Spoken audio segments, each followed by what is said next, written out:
All right, welcome back. And before we get started, if you like this channel, please subscribe and share the videos. And let's get some more information out here. Let's help each other out.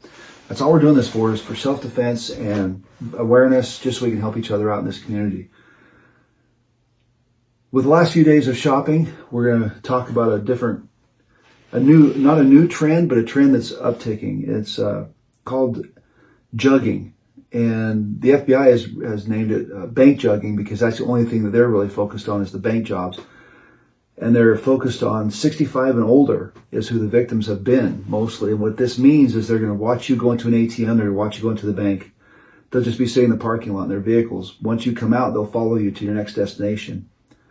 And when you get to your next destination, that's when they'll either physically take it from you, or they'll wait for you to go inside of the business. If they see anything in your vehicle, it looks like you came from the bank with it, they're going to break in your car and take it. If they follow you home, that's extremely dangerous. So pay attention to people who might be following you. If you see the same vehicle over and over and over, that's something to be aware of. Don't go directly home. And if you're out in the parking lots, pay attention to people you see. If something doesn't look right, it isn't right.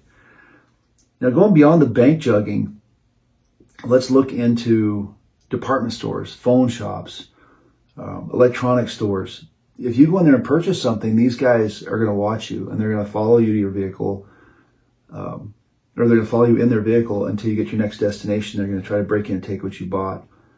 And with these last few days of shopping, we're going to be frantic. We're going to be going from store to store to store trying to get things. We're leaving things in our car. And things we left in our cars is just shopping for the criminals who are walking the parking lots. If you see people walking the parking lots, it doesn't look like they're doing anything but just walking around, and they're not headed to the store or to a car or anything else. Like with me, when I get on the phone, I'll walk around. I don't usually stand still because I want to keep my eyes up and looking. And so if you see somebody on the phone or something like that, just pay attention to them, but it doesn't mean anything. If they're just standing there or walking around just staring or looking in cars, then that's not right. So we need to bring back our self-defense mode. We have intuition. All of us have that intuition. What we've done, we've buried it over the years. We have to be more aware of it and bring it back out. If you already have that going on, trust yourself and help others learn how to use it. Whatever you did to help yourself get that instinct or keep that instinct, help others that have let it go. The FBI won't report very many of these, but what they do is these things have been a major, major uptick.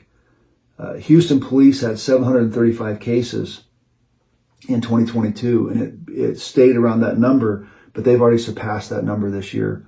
But they haven't even reported November, December's yet. So this thing's going across the nation. It's not something that's new, but it is picking up again. And so just be aware. Situational awareness is the key. It's whenever you're out and about, never be in white. Always be in that yellow-orange mode, which means I'm aware of what I'm doing. I'm aware of my surroundings. I'm not just aware of what I'm in my personal vicinity. I have to step out beyond that. If we look at the Tooler drill, he was an officer. I teach this in a lot of my firearms classes, and it's a 21-foot rule. It's something they brought into the courts for a long time, but now it's 32 to 50 feet is what law enforcement looks at. If you have a weapon and you're that close to me, it's time for me to start getting prepared to defend. And if our focus is just the immediate circle in front of us, then it's got to be further than that. I've got to look out and see what's going on. Keep my head up, pay attention to what's going on, stay off my phone while I'm out and about. If I got my children with me, or if I'm walking with friends or anything else, I'm not just focused on what we're doing right here. I'm up and looking around. And so just pay attention to what doesn't look right. If it looks out of place, it is out of place. You know, and if you avoid something, if you walked another direction or went a different way, did you avoid something? We don't know. But you didn't get in a fight, or you didn't get attacked. So, but with this jugging, just pay attention when you go into the bank and you have money and you come out. Don't carry your envelope with money in it.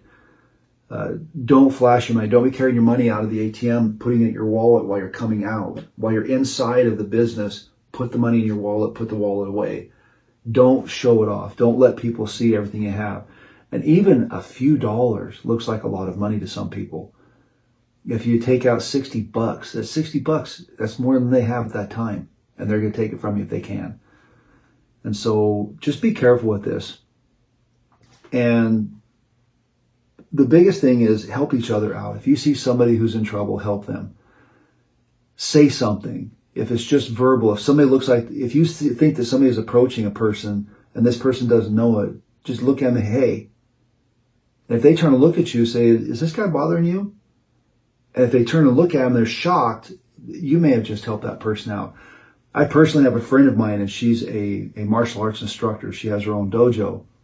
And she was approached in a parking lot. She was putting her children away. She knew this person was there, but she took her focus off of what was going on while she's putting her baby away. And that person was right on her shoulder with her door open. So she was inside the door part of the car, and this person was right here. Luckily, she knows how to fight. And she had prepared herself, and she had turned on this guy, and she was ready to rip him apart. And she got him to back up and get away from her with verbal commands. And use your outside voice. Use whatever voice you let them know that you don't want them near you. Make them back up. And he left. She used to write police reports. She used to be the dictation for police reports. And so she had a few friends of hers, and she found this same individual that approached her in the parking lot.